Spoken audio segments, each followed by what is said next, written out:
Our story begins with our heroine Sol, who is sitting and crying in the bathroom because of how harshly her fiancé Kim treats her. He refuses to even touch her and always treats her coldly. We find out that they are engaged and their wedding is in 2 days. But Kim is madly in love and obsessed with another girl. And that's why he's so cruel and refuses to get close to Sol. We see how he treats her when Sol accidentally breaks a mug that his ex-girlfriend gave him. And the toxic, vile Kim shouts at her and tells her that she's just a replacement, and that he'll never love her, and he's only with her because of his parents. So Sol looks at him with sadness and heartbreak, because he's the love of her life. Yet she decides to keep her dignity and walk away, because no matter how much she loves him, her dignity is more important. She goes to her parents' house, but she's distracted and sad as she walks and almost falls. But she ends up falling into the arms of our handsome Jin, or Uncle Jin as she calls him, because he's 10 years older than her. He notices the mark on her face and realizes that her vile fiancé hurt her. He offers to take her to the hospital,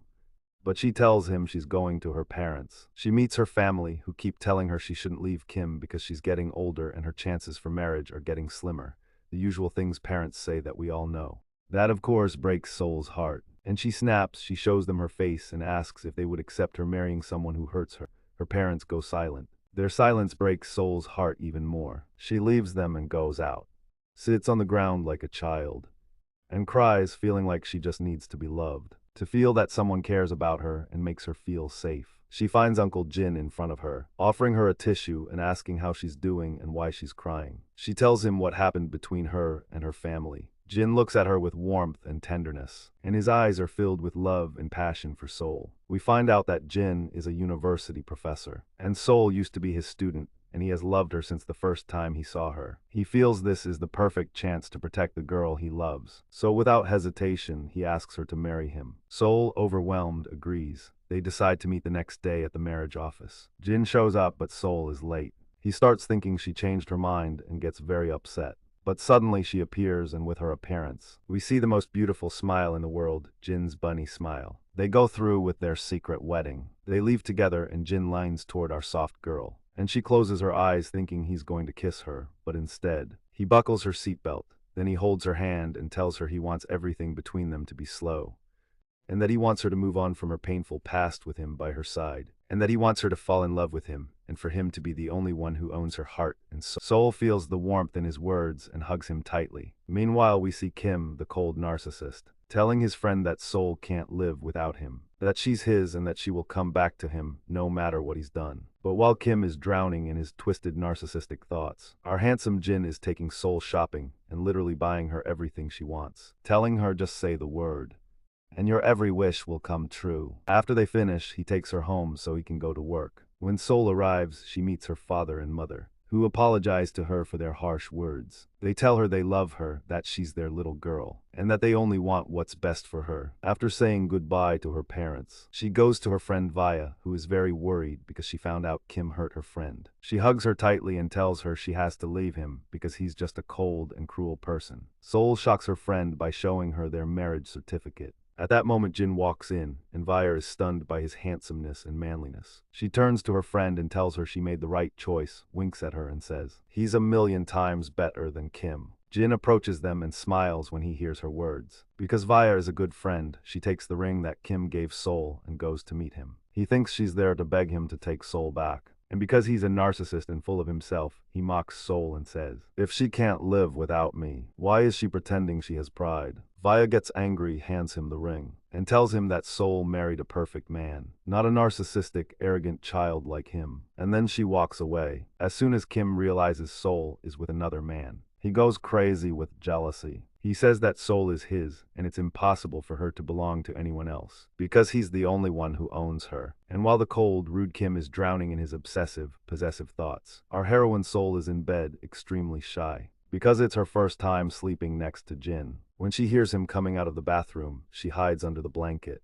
and when he sees her like that, he laughs at how cute she is. He sits beside her, pulls her into his arms, comforts her, and tells her he won't touch her until she's ready. He kisses her forehead and lets her sleep in his arms, because his only goal is to be Sol's safe space. The next morning, our dear Jin is preparing breakfast for his princess, shaping it into hearts.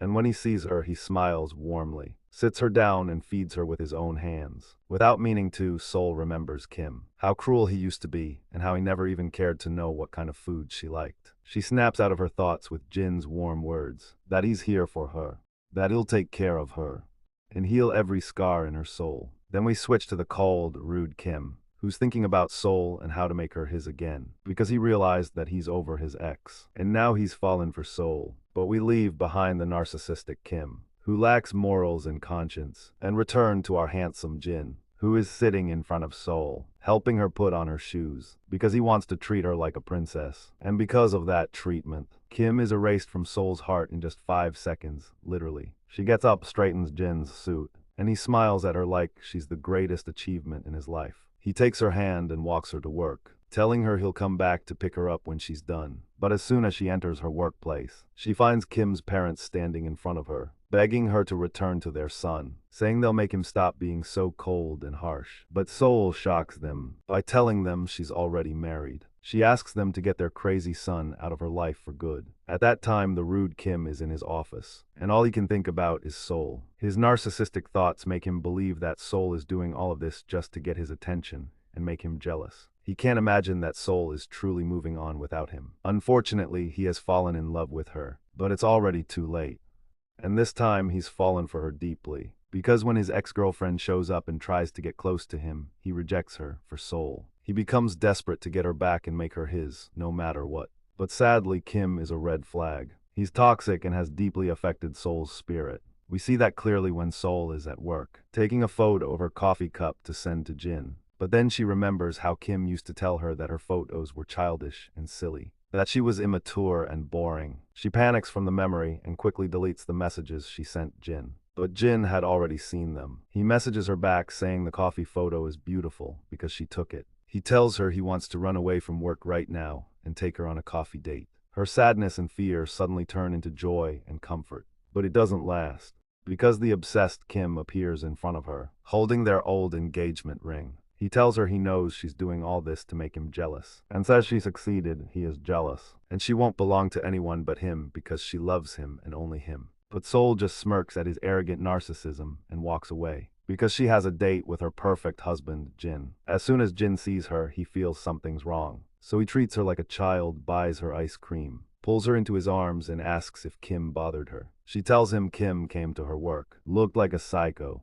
and she got scared and told him she was married. Jin asks if she said that just to annoy Kim and make him jealous. But Sol hugs him tighter and says she told Kim that because she's proud to have a considerate, perfect husband like him. Then she keeps calling him my husband, until Jin loses control and almost kisses her. But he remembers his promise not to touch her, so he just kisses her forehead instead. Later, our sweet heroine runs to her friend crying, telling her that Jin kissed her forehead. Her friend tells her, brace yourself, those sweet, angelic, considerate guys. They're actually dominant and possessive. Sol smiled and feels excited to see that side of her husband. Then we cut to Kim, the jerk. He's drinking at a bar thinking about Sol, remembering how cold and cruel he was to her. Now he wants her back, to make it up to her, because he's in love with her and obsessed. So he decides to come up with a plan to win Sol back. The next day, Jin takes Sol to meet his brother and his wife. He tells her he wants to show off their marriage, even if it's still a secret. She meets them and feels so happy. As always, her mind drifts back to Kim, how he treated her like a sin, like she should always stay isolated and alone, never going out with him. After the meeting, Sol stands with Jin and apologizes. She tells him she's not normal like other girls, that she's always full of fears and her past is full of pain and scars. Jin smiles at her warmly and tells her he's here for her, that he'll turn all her dark scars into shining stars. But then, suddenly, he smirks playfully and tells her, no more apologies with words. From now on, your apologies have to be with kisses. And he asks her to kiss him. She's just about to. But suddenly, she sees her parents in front of her. She and Jin are both shocked. But Jin stands in front of them and tells them that he married Sol, that he loves her and that he will protect and take care of her. Sol feels so proud of him, and her parents admire his courage too. Jin tells them he'll hold a wedding ceremony, but only when Sol is ready. Her parents say they'll announce their daughter's marriage and that the wedding can be delayed. And they do announce it. Sol stands beside Jin and tells him that since her parents now know, she also wants to go public with their marriage. So Jin takes out his phone, takes a picture with her and posts it, announcing their marriage. At the same time, Kim is coming up with a twisted plan. He prepares all the documents and arrangements for a wedding, because he still can't believe Sol actually got married. He's convinced she's just doing all this to make him jealous. He even goes out to choose a wedding dress for her. But then his mother shows up, shows him the picture of Sol and her husband, and tells him to snap out of his obsessive thoughts. That Sol is no longer his. Kim gets furious and goes to Sol's house. When he sees her walking, hugging Jin, he goes mad with jealousy. He stops them, demands she divorce and return to him, and narcissistically tells her he knows she still loves him, that she'll never get over him, because he's a part of her soul. Sol gets terrified by his loud voice and twisted tone, but Jin holds her hand, reassures her, and tells Kim he's not allowed to command his wife, that he should wake up from his delusions, because Sol belongs to Jin now. He also tells him if he tries to bother her again, he'll have him arrested. Kim gets angry, but his assistants appear and take him away. Sol hugs Jin tightly, and for the first time, she whispers to him that she loves him. The next day, we see the crazy Kim digging into Jin's information. He finds out Jin is a university professor. He gets furious that Sol chose a normal man over a millionaire like him. He goes to meet Jin and keeps mocking him, telling him he won't let Sol go. He provokes Jin, saying Sol used to beg for his love, that she always tried to seduce him, that she knew all his preferences, his food, his drinks, and that he was the only one who owned her soul, body, and heart. Jin feels jealous, but also disgusted. How could Sol have ever been with someone so twisted? He feels bad for her. Then he tells Kim, "You're just the past, but I'm Sol's present and her future." He adds, "A real man takes pride in being loved by his woman. He doesn't use her to show off and prove he's the most desired." Then he finishes putting Kim in his place and walks away. Sol finds out Kim met with Jin, so she goes to Kim and tells him he's a twisted, obsessed man. That yes, she once fell for him in the past, but Jin with his love and tenderness made her forget everything. Then she slaps him and tells him, "That slap is for bothering my husband and my love." She leaves and goes looking for Jin, because she starts overthinking and crying, fearing that Jin thinks she's too much, that he's tired of her and her past and will leave her. She keeps searching the streets in panic, until suddenly, she finds him standing right in front of her. She runs to him, hugs him tightly, and breaks down in tears, telling him she thought he got tired of her past and her problems, and that he was going to leave her. But Jin speaks to her with his usual tenderness, and calmly tells her that he would never leave her, because she's the love of his life. He tells her he already knew she would cry like that when she found out Kim talked to him, and that he went to buy her cake because she loves cake when she's sad. Sol starts crying even more, because Jin is always thinking about her and her feelings. He takes her home and gives her the cake. She forgets all the bad memories and eats it happily. Jin hugs her and tells her not to cry again, because her smile is way more beautiful. Then Sol playfully smears cream on his face and tells him he's the reason for her happiness. She gets closer and kisses him. Jin feels pure joy. He realizes Sol loves him so much she's finally ready to give herself to him. He picks her up, sits her on his lap, and is about to kiss her, but he hesitates, unsure if she's really ready. But Sol gets brave. She gets closer and tells him she is ready to be his. And that night, Jin officially makes her his queen. The next morning, she wakes up in his arms and starts admiring how handsome he is. But he whispers to her, "I'm for eating, not admiring. But I don't mind if you eat me first thing in the morning." Sol gets shy at his boldness and tries to run away. But he pulls her close, hugs her tightly, and tells her to stop being shy around him, because he's her husband. There's no escape now.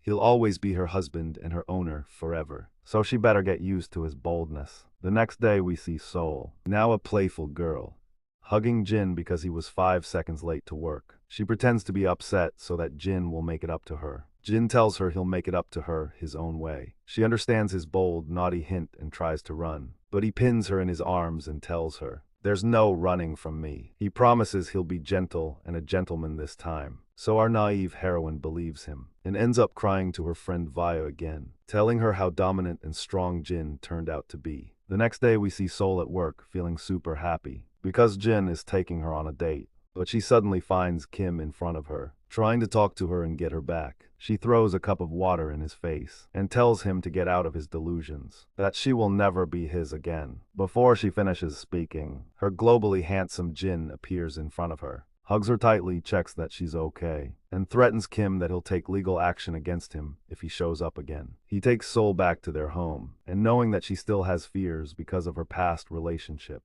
He tries to make her feel safe. Then he decides to confess. He tells her he's loved her for years and shows her a photo of her from university. He tells her he wishes he could go back in time and confess to her back then, so she wouldn't have ended up with Kim or gotten hurt. Sol smiles truly for the first time because she realizes she was loved all along. Jin notices her smile, gets closer, and corners her gently, telling her that time isn't over and that he still has the rest of his life to love her, spoil her, and treat her the way she truly deserves. After that, he takes her to the bathroom and showers with her. Then he starts drying her hair, but she notices a scar on his shoulder and asks about it. He changes the subject, so she respects that and asks him about his mother and father. But she notices that he gets uncomfortable, so she realizes that Jin also has a painful past. She gets closer and gently whispers to him that she's there for him if he ever wants to talk or open up. Jin plays with her hair and thanks her for being in his life. The next day, Professor Jin is on his way to the university, but he finds the rude Kim waiting for him. Kim has completely turned into an obsessed maniac. He brings cameras and reporters and goes to the university, announcing to everyone that Jin is a fake, pretending to be perfect, and that he stole his lover from him. Everyone starts to misunderstand Jin, and his entire future is at risk. But Jin stands firm, defending himself and his love, telling everyone how Kim is a narcissistic, toxic man who only wants to save face because he can't accept that his ex was able to leave his toxic relationship, move on and fall in love with someone else. All of this is being recorded, live on every social media platform, because this is Kim's plan to ruin Jin. But his plan fails. Because Sol sees the live stream, she quickly records a video defending her husband, telling the full truth about how Kim hurt her, how he treated her, and how Jin appeared in her life like a gift after all the pain. She says he's the only one who ever made her feel safe and loved, that he always supports her, is proud of her, and never treated her like a replacement the way Kim did. Sol's video spreads through the whole city, and all the girls say, "God, please give us a man like Jin." But because our heroine deserves an Oscar for bad luck, Kim sees the video too. He gets jealous and says that kind of love was supposed to be his, not Jin's. At the same time, Jin returns home, not knowing what Sol has done for him, and the moment she sees him, she runs into his arms, hugs him tightly, and tells him she loves him and is thankful for every word he said about her in the live stream. But she also tells him that ever since he met her, he's been getting hurt because of her, because she always creates chaos. Jin gently tells her, "So what if you cause chaos? Make as much of a mess as you want. I'll clean it up behind you." She shows him the video she posted for him, and he's deeply moved. He gets closer and tells her she didn't have to do that, but she tells him that she wanted to protect her handsome husband, just like he always protects her. Suddenly, she gets a notification that the Sukjin family, the most famous family in the country and owners of VIP real estate group, have shared her video across all platforms. She's shocked. But Jin sighs, nervous, and confesses that this is his family. He's the youngest son of the Sukjin family. He hugs her tightly, remembering his painful past. He sits down and pulls her beside him, and tells her the truth, that he was kidnapped as a child because of his family's status. And in order to protect him, his family gave him up, left him alone, and hid his identity. He hugs her tightly again and tells her that he was alone all that time, until she came into his life, that his family thought they were protecting him, but in reality, they just made him lonely and cold. At that moment, his family starts feeling bad, realizing that their son grew up and even got married while they were away from him. So they invite him and Sol to make things right again. And indeed, Jin's family and Sol's family gather, get to know each other, and spend a really lovely time together as one family. But then, the obsessed Kim is watching Jin, and once he's sure Jin left the house, he goes to Sol's home drunk. He starts speaking to her in a crazed way, telling her she belongs to him and no one else. He takes her phone and throws it, but luckily she had already called her friend. He gets closer to her, keeps saying he's better than Jin, that he's going to change for her, that he'll become perfect like Jin just so she can be his. But Sol refuses, so he gets closer and tries to touch her, telling her with desire that she's his, that he should have been her husband, and he tries to touch her again, but her friend enters and saves her. She hugs Sol tightly, but Sol is in shock and scared. Her friend calls Jin and tells him to come quickly. He shows up immediately, and is shocked by what he sees. The moment Sol sees him, she hides in his arms and keeps telling him she's scared, and begs him not to leave her. Jin stays holding her until she falls asleep. Then he asks her friend for Kim's address and goes to him and beats him up because he terrified his spoiled wife. Jin comes back home after making sure Kim will be in the hospital for a month or two. He returns home injured, and Sol comes to him full of worry and fear. He likes how concerned she is about him, but he speaks seriously, apologizing that he wasn't there when Kim came and scared her. He tells her that he took revenge for her and for every precious tear she cried. But our handsome man doesn't stay serious for long. He switches to teasing his wife, tells her his wounds hurt and she has to kiss each one of them to make them heal. And our naive heroine gets closer and actually listens to him while he looks at her with eyes full of love and passion for her innocence. The next day, we see Kim in the hospital, still obsessed with clinging to his love for Sol. He believes she must either be his or belong to no one. He takes his madness to the next level and decides to end Jin's life, so Sol will have no other choice but to come back to him. He leaves the hospital, follows Jin's car, and crashes into him. But Jin is smart, and he crashes with him head-on. Both end up in the hospital. Sol is terrified, knowing Jin was hurt because of her. Jin's family blames her, saying ever since he got involved with her, his life turned into chaos. They kick her out of the hospital and ask her to separate from their son. Sol walks out and sits in front of Jin's room, crying because she's alone. No one makes her feel safe but Jin. But unfortunately, Jin is in a coma. Still, Sol visits him every single day, even though his family can't stand her. But one day, his mother loses her temper and accidentally injures Sol's leg when she pushes her. And our unlucky Sol, who was just a visitor at the hospital, becomes a patient in the room next to Jin's. Time passes, and our three main characters stay in the hospital until one day, Jin wakes up. The first thing he asks about is Sol, but his mother tells him to forget her, that she's a harmful girl who keeps hurting him. But Jin tells her that Sol is nothing like them, that she'll never leave him no matter the problem. His mother gets furious and orders the doctors to sedate Jin with drugs, and that's exactly what happens. Days later, Sol is walking around near Jin's room, hoping to catch a glimpse of him, when she sees his friend Jimin coming to visit. Jimin finds out that Jin's family are the ones who hurt Sol, and the moment he enters, he tells Jin what his family did to his wife. Jin asks him for help, to contact his older brother, and indeed Jin's older brother and his wife arrive, and they are shocked by how obsessed their mother is with Jin. It's like she's locking him up just to keep him away from Sol, thinking that's how she's protecting him. But his brother actually helps Jin, and Jin tells his mother that what she's doing isn't love or protection,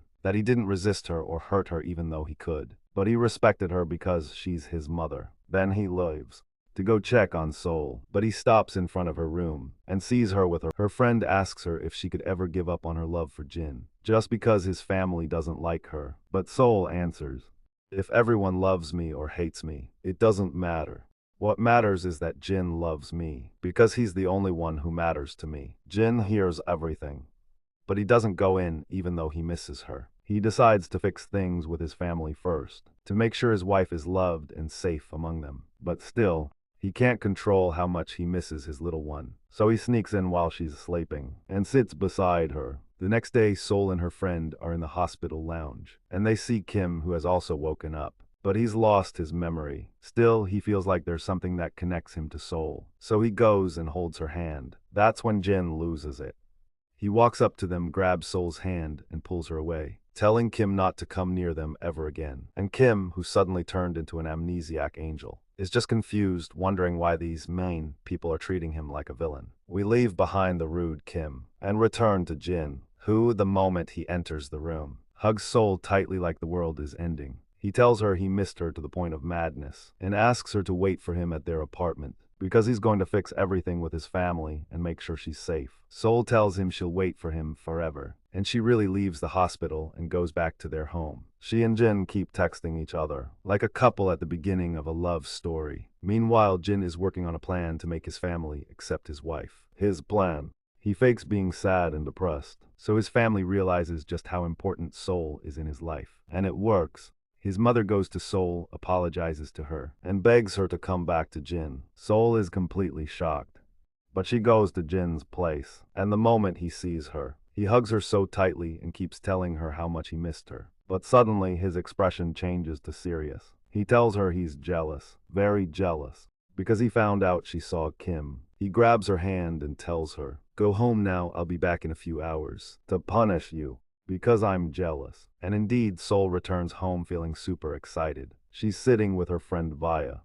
But suddenly Jin walks in on them. Vaya senses she's the third wheel and immediately leaves. The moment she's out, Jin hugs his wife, picks her up, and punishes her. Then punishes her again and again. Well, he's jealous after all. The next morning, Sol wakes up to her handsome husband's face and wonders how someone with such an innocent face can be this naughty. But suddenly, her mom calls to check on her, and just as she's talking, Jin gets close and starts touching her. She screams, and her mom asks her what's going on. So she tries to lie and says it's because of the puppy she adopted. He bit her. But when Jin hears that, he actually bites her for real. So our naughty Sol hangs up on her mom and goes back to play with her puppy. The next day, Sol goes out with Jin's brother's wife, and they're having a great time, until suddenly a group of men shows up and kidnaps them. Coincidentally, Sol's friend is nearby and starts looking for her. Kim is also there. He was secretly following them. But unfortunately, neither of them manages to save the girls. Sol is terrified. But secretly, Jin's sister-in-law reassures her, telling her that her necklace has a tracking device, and they'll be found. But until then, they need to try and save themselves too. And indeed, Sol and Jesse manage to untie themselves. And Sol protects Jesse, but injures her hand at the same moment Jin and his brother burst into the place and rescue them. Jin carries his wife and rushes her to the hospital. Her hand is hurt, so he holds it, kisses it repeatedly, and apologizes for her getting hurt because of his family. But deep down, Sol is happy, because Jin's family now loves her again. Later, we see her sitting with Jin, who tells her that life has been testing them ever since they met. Sol takes his hand and tells him, "Life will always test us, but we'll pass every test as long as we're holding the right person's hand." Jin hugs her tightly and tells her he'll love her forever, that he'll never leave her. He stays by her side until she falls asleep, then leaves because he gets an urgent call. But suddenly, Kim appears in the hospital. He waits for Jin to leave, then sneaks into Sol's room. As always, he asks her for another chance, tells her he's better than Jin, that he can protect her more than Jin ever could. But Sol tells him, "You're only treating this like a challenge. You don't love me. You just don't want to lose to another man, and that only makes me respect you even less." For the first time, Kim actually wakes up, and for the first time, he apologizes to her. After his apology, he disappears for days. During that time, our heroine's Sol returns home. In Jin's arms, literally, he's carrying her the whole time. The moment he sets her down, he kneels in front of her and says, "I'll be your chef today." And he asks her what food she'd like to eat. And the moment she answers him, he goes into the kitchen and starts cooking. She stands there secretly recording him because he looks so handsome. Later that same night, Jin is working, dressed in all black. And our heroine just keeps staring at him and taking pictures of him, again and again. But he doesn't notice, he's too focused. So she pretends to be talking to someone else. Suddenly, all of Jin's attention is on her. He grabs her phone and finds out what she was doing. He's just about to get mad, but she pouts and tells him he's handsome and attractive and sexy, and that he's ignoring her while all she wants is his attention, love, and time. Jin melts. From a strict workaholic to a puppy in love. He drops everything and tells her he and his time belong to her. Because of Jin's attitude, our heroine gets even more attached to him, so much that she starts going with him to work and sits in his lap while he's working. And Jin doesn't mind at all. In fact, he loves it. A few days later, we see Sol playing on her phone. Jin asks her to hand him the box next to her, then asks her to open it. Inside is a diamond necklace. She tells him it's too much, but he pulls her clothes and corners her as always, telling her she can repay him with kisses. She leans into him, hugs him, and tells him she already belongs to him completely. Then Jin asks her to come with him to a family event, and she does.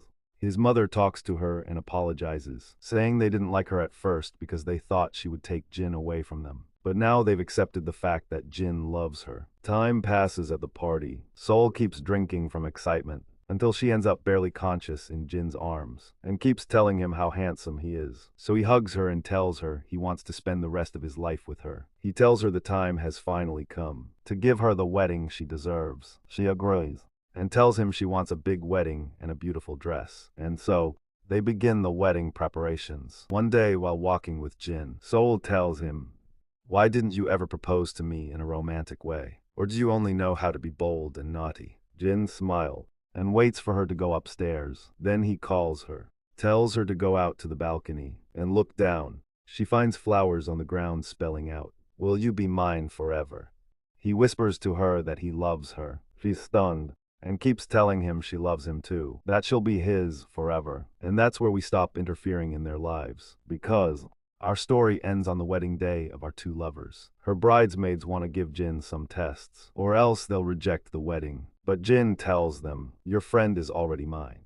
Then he takes Sol and runs away from the wedding, takes her to a stunning place, and promises her that he will always be her safe place, her biggest supporter, and the one who stands by her and their future children.